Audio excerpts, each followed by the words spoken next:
Alors, d'un côté, le Québec dit avoir des objectifs ambitieux en matière de réduction des gaz à effet de serre, mais de l'autre, en même temps, le gouvernement s'intéresse au pétrole enfoui dans le Golfe et les terres de la Gaspésie et d'Anticosti. 45 milliards de dollars sur 30 ans, c'est l'estimation que faisait Pauline Marois du potentiel pétrolier de l'île d'Anticosti il y a un an.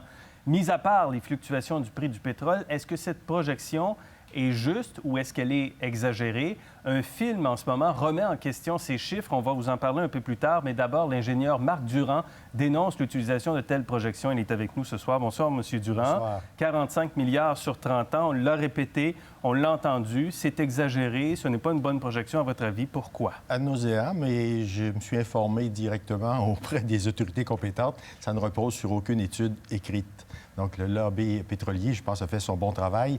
Et malheureusement, très vite s'est enclenché un débat où on a, de part et d'autre, exagéré nettement. Vous avez entendu parler de l'expression « vol du siècle ». Alors, on a chiffré tantôt à 400 milliards de dollars la valeur des 40 milliards de pétrole brut.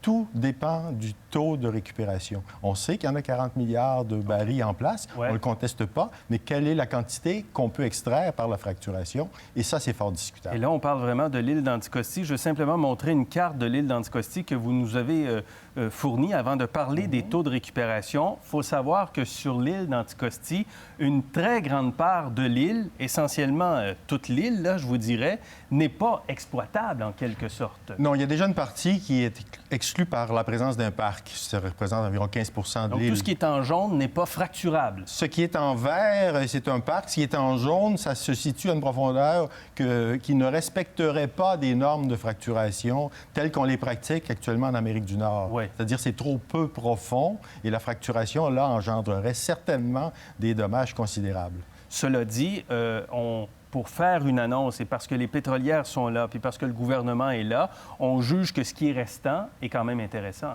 Ce qui est restant, a priori, est encore hypothétique.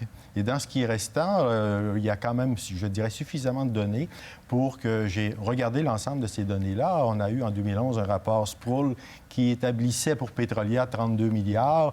Et la partie sud, ce qui est en bleu sur votre carte, c'est les permis détenus par Junex, qui a fait aussi sa propre étude et estimé un autre 14 milliards. Donc, on arrive à un chiffre de 46 milliards de pétrole en place. On peut l'arrondir, je pense, à 40 milliards vu l'incertitude. Et tout le monde est parti de cette valeur-là en multipliant ça par 100 $ le baril. Là où c'est complètement aberrant, c'est qu'on n'a pas demandé, je dirais, des points de vue indépendants, autres que ceux des promoteurs, quelle est la quantité qu'on peut tirer dans des gisements de ce type avec la technique qui est possible à Anticosti. Le rapport Sproul, notamment de 2011, ne se prononçait absolument pas sur la rentabilité d'Anticosti, ni sur la quantité qui serait possible d'extraire parmi ce qui est en place. Tantôt, vous avez fait référence à 400 milliards. C'était l'Institut économique qui parlait d'un taux de récupération de 10 de tout ce qu'il y a sur l'île d'Anticosti potentiel. C'est une erreur flagrante. Moi, j'arrive à 40 milliards. Donc, entre ces deux estimés, il y a 360 milliards d'écart. OK, mais là, c'est énorme. Il y a beaucoup de chiffres. Là, on va revenir au taux de récupération. Eux disaient 10 Le gouvernement, il y a un an, disait de 2 à 5 oui.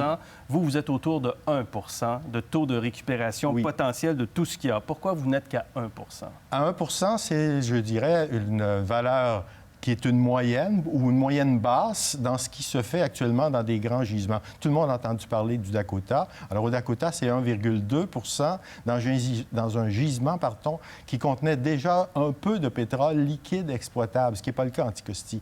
On n'a pas encore vu dans les 20 forages Anticosti une seule goutte de pétrole liquide s'écoulant de façon naturelle. Au Bakken, oui, dès les années 2000, on a commencé à pomper du pétrole là, dans quelques autres gisements. Et ensuite, on est arrivé avec la fracturation hydraulique. Et avec la fracturation hydraulique au Dakota Nord, dans un gisement qui n'est pas le même qu'Anticosti, on a un taux de récupération assez fiable. 1,2? Parce qu'il y a 15 000 forages, 15 000 puits, ils n'exploitent pas tous, mais on a suffisamment de données pour être assez précis. Dans les derniers chiffres, c'est moins précis. Il y a très peu de...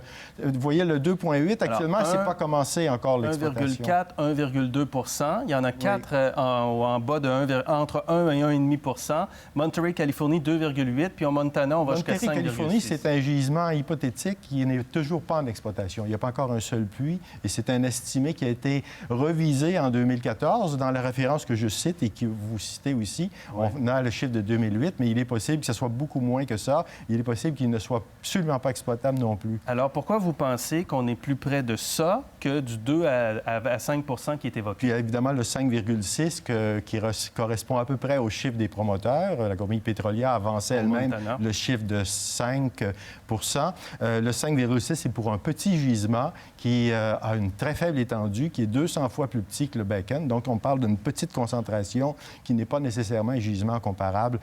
Même si on y fait de la fracturation hydraulique, c'est très, très limité. C'est un sweet spot, le terme anglais dit un endroit favorable, mais c'est très limité. Mais pourquoi vous dites qu'Anticosti est plus près de 1, 1,2, 1,4? Bien, je dis entre 1,0 et 1,2. Ça me semble un chiffre réaliste. Qu'on prenne l'un ou l'autre, on arrive avec un très, très gros déficit. La valeur du pétrole qu'on pourra en sortir va être bien en deçà, bien plus faible, en fait 3 fois plus faible que le prix des puits qu'il faudra aller forer pour aller extraire cette quantité-là. Donc, les coûts seraient très élevés. Les coûts seraient très élevés. On connaît la superficie du gisement. C'est pas tout Anticosti. Anticosti, c'est pas les 7 900 km². Il y a environ 6 000 km² de permis. Partout ailleurs, dans ces gisements, il faut 2 puits au minimum par kilomètre-carré. Un investisseur du Texas lui dirait non, moi, je vais faire mon calcul plutôt avec 3 ou 3,5 selon les densités. Mais j'ai pris la valeur la plus optimiste. Ces 2 puits, moins de puits, nous amène quand même à avoir pour 6 000 km², 12 000 puits. Alors ça, c'est une étude que j'ai faite déjà l'année passée, qui avait suscité une petite controverse dans les journaux. Donc, vous êtes pessimiste ou prudent? Bien, c'est extrêmement pessimiste, c'est-à-dire que je ne vois pas pourquoi le gouvernement investit des fonds publics. Quand, par toutes les données, on voit que 12 000 puits à 10 millions par puits vont nous amener des dépenses de 120 milliards pour des revenus de pétrole qu'on pourra extraire 3 fois plus petits. Il y aura à peine 40 milliards. C'est un gros chiffre, 40 milliards, je le reconnais. Mais tous les gens qui ont parlé de ces ressources-là n'ont jamais dit qu'il y avait des coûts. Personne, ni l'Institut économique de Montréal, ni les promoteurs, n'ont chiffré les coûts dans la colonne des dépenses. Il faut en tenir compte, je pense. Oui, vous avez raison. Monsieur Durand, merci beaucoup. Merci pour cette analyse. Il y en a beaucoup à dire, il y a beaucoup de chiffres, mais c'est très important de faire le point là-dessus. Merci, Monsieur Durand. Merci beaucoup.